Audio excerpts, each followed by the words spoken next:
So we're going to start off today with an analogy. When it comes to innovation, I would like you to think about UNC Charlotte like a container ship. It is big, got a lot of expensive stuff on it, important stuff. It's big, and that means that it's not super maneuverable. So unlike a lot of other types of boats that are much faster and much quicker, container ships move really slowly. So if we think about that in terms of innovation, a big university, like any other big institution or organization, is not going to be able to innovate or change as quickly as maybe the individual in an organization might want it to. And one thing that I kind of want to point out is that's okay.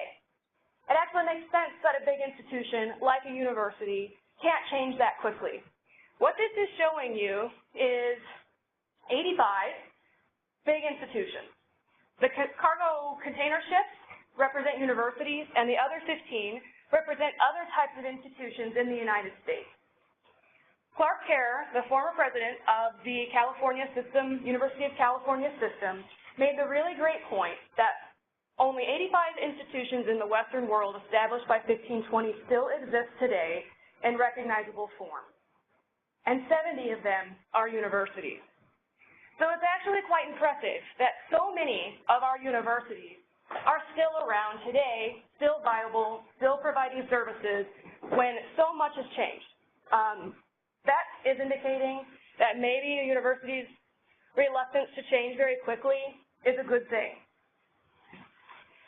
So we have our container ship, which is the university. It doesn't move very quickly, doesn't react quickly to change, but that doesn't mean that it doesn't need to change. So how does change happen? Meet the tugboat. The tugboats in this analogy are our department, our division, the smaller institutions within our larger institutions that have specific roles that drive change.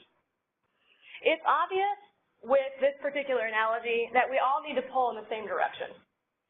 If we're not pulling in the same direction, we could be like the individual kayakers here, individual people going about their own thing, doing their own thing. They're not drowning, but they're also not contributing.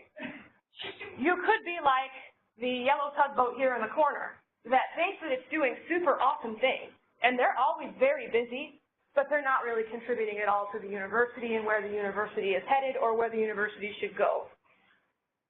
You could be the blue tugboat at the top, which is really excellent at doing nothing, right? Treading water, not getting worse, not getting better. It's great. You could be the tugboat / department that's on fire.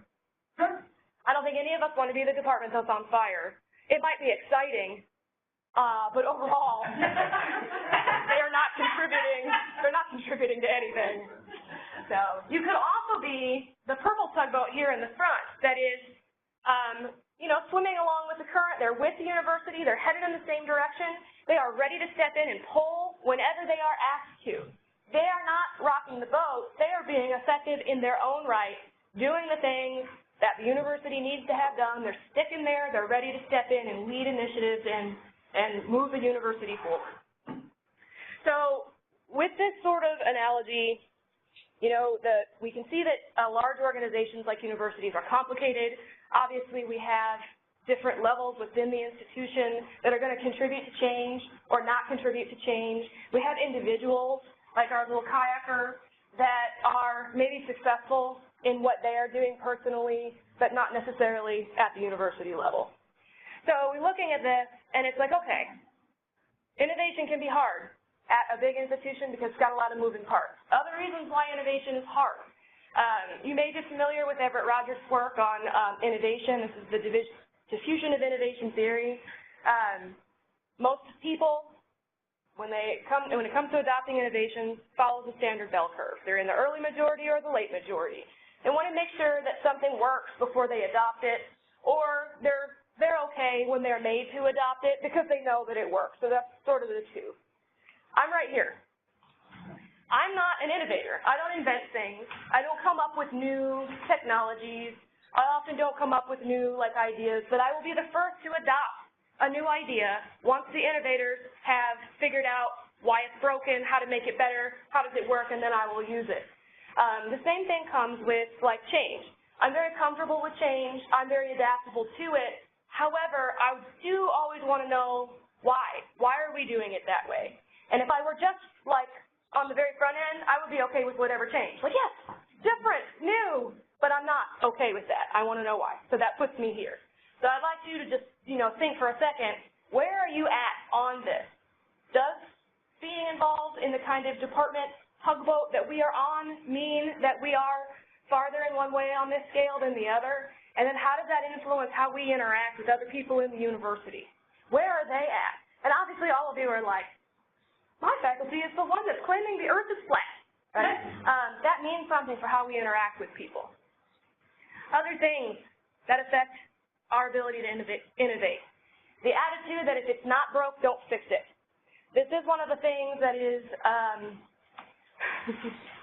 one of the things that really prevents people from seeing how change can come into something and make something better.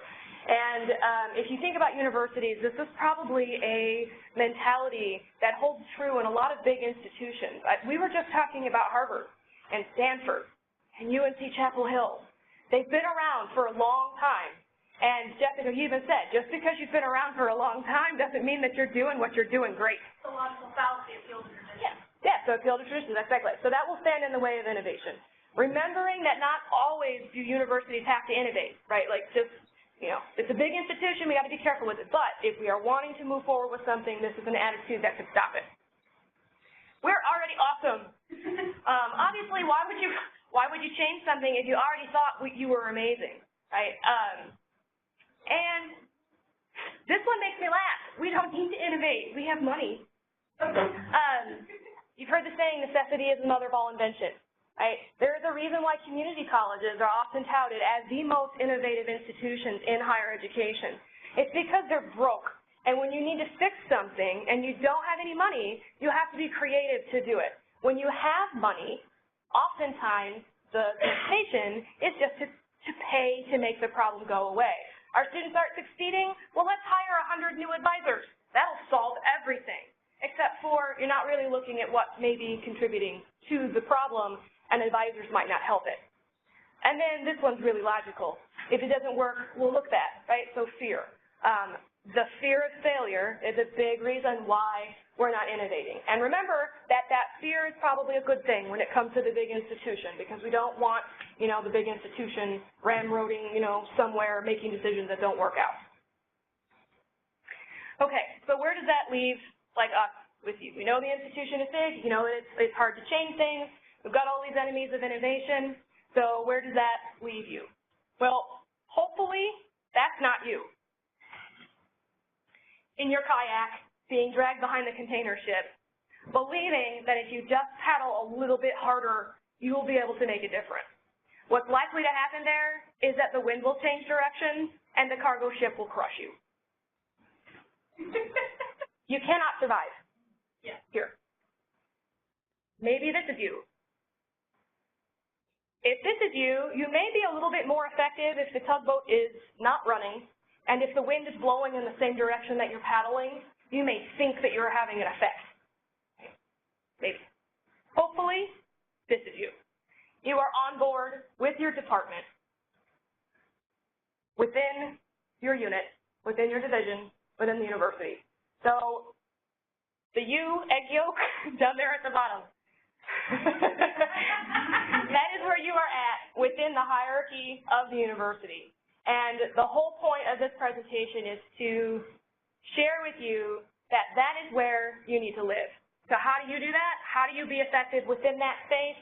Well, we bring in Stephen Covey's circle of influence, which basically says that when you spend all of your time caring about concerns that you can't change, what you are really doing is shrinking your circle of influence and your ability to change anything.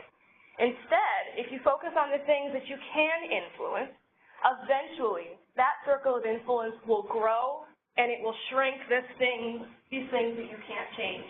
And a lot of that has to do with no one wants to work with someone who is bitter and angry and disenfranchised all the time. People want to work with people who are inspiring and trustworthy. And so when you are those things, then more opportunities will come to you and that will grow. So within the department, if you are always trying to change stuff that you can't change or innovate when innovation is not part of the mission statement or we're not ready for it, you're just going to start getting smaller and smaller and smaller inside your circle of influence until you go crazy, or the kayaker pulling the container ship or the kayaker trying to pull the tugboat. Some other things that you can do for innovation is solve real problems.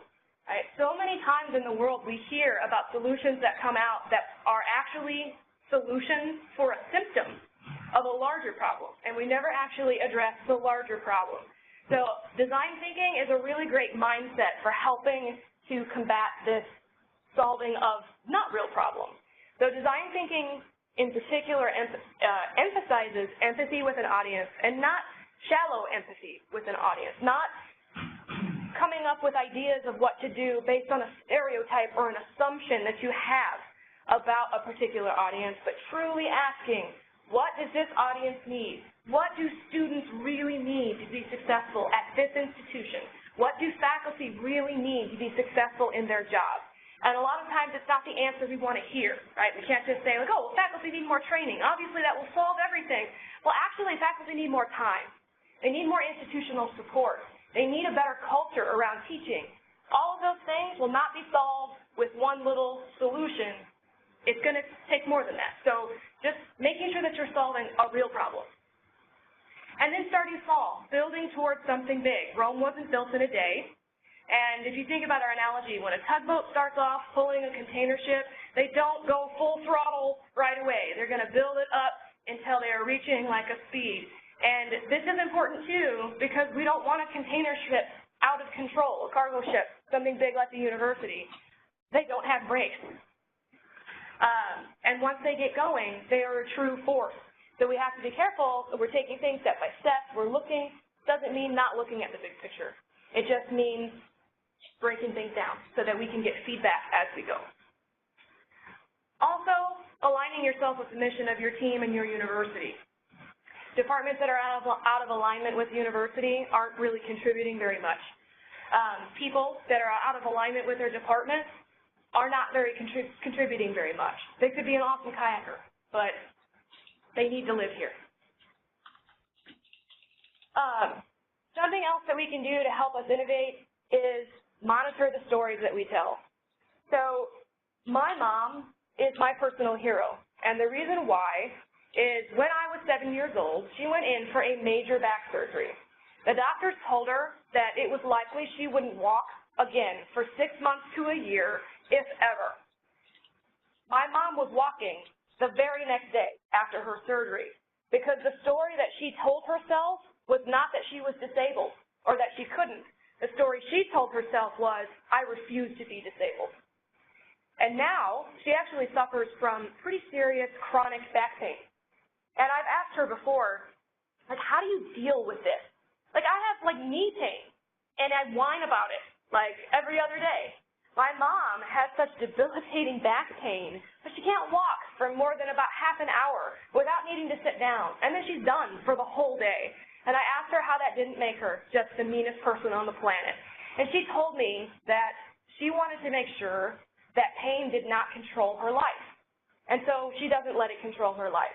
So the stories that we tell ourselves are stronger than we are. And if we tell ourselves positive stories, then we will end up succeeding. If we constantly tell ourselves negative stories, this person doesn't like me, this is the reason why I can't succeed, this is the reason I can't do what I want, then that's a self-fulfilling prophecy. So we've all heard the term fake it till you make it. That's true. Except be very careful what you are faking, because you will turn into that. And so if you are faking a personality or telling a story that is bad or doesn't contribute to the helpfulness or the growth of everyone around you, then you'll end up being negative, and nobody wants that. This one's really fun. It's likely that you're wrong. Admit it. Intellectual humility is actually a skill that can be measured, and that if you have it, you end up being more successful in life. A good, articulation of this is this wisdom from the internet that literally made me laugh out loud when I read it the first time. So basically, what intellectual humility says is that we all operate from a mindset, and if our mindset is that we know everything and we know our knowledge, intellectual humility, if you assume that you're always right, it leaves no room for anyone else to provide input to you. And obviously that's not going to allow for a diverse experience, not going to allow for the best solutions. The next one is be brave and have the hard conversations. If you feel like you need to tell somebody something, then tell them. You know, you can preface it with, this is hard for me to say, but I think that it's important. And I think a lot of times we don't say these things out of fear. Sometimes we don't say them for good reasons. So this is not a suggestion to go up to someone and bludgeon them with brutal honesty. I'm so guilty of this, I will admit it for the first time. I used to think that my honesty, oh, I'm blunt, that's a character strength. There is a fine line between using honesty as a weapon and using honesty to improve. So as long as you are approaching that situation where you genuinely have the best interest of the person you're talking to at heart, you should be able to say anything. Which comes to this, being open to criticism and soliciting feedback. When you talk to people and ask for feedback, don't ask, do you have any feedback for me? That's going to invite a yes or no response. And from the last slide, we know that people like to avoid hard conversations. So they may just say no, because a lot of people fear criticism, and a lot of people don't like giving criticism. So ask instead, what feedback do you have for me? And the only correct response to someone giving you feedback, like not if they're bullying you, that's different. You can do whatever you want in that situation. I would recommend anger, but that's not right either. But if someone is genuinely offering you criticism, they're trying to help and be helpful, the only correct response is thank you. Or, thank you, tell me more, if you don't understand the feedback that they are offering you. Or, thank you, is there anything else that you need to tell me? If your response to criticism is to instantly debate why you are right and the person that's giving you feedback is wrong, or just to deny that that information is helpful, then people will very quickly learn not to give you feedback anymore, and they won't respect you either. So these are all things that can help you to innovate yourself, to be a more functional part of the team on your tugboat, which will help that tugboat be more effective at pulling the university in the directions that the university should be going. If you're interested, I'll put this in the calendar invite, link it. These are some of the resources that were used in the presentation. Just like, this is like a reading list for the last 6 months for me that is equal parts like depressing and inspiring, like all at the same time. So if you're interested in any of those, the links for all the Amazon things are there. All right. I would ask you if you have any feedback for me, but obviously I don't need any because I'm perfect in every single way. So I'll end it.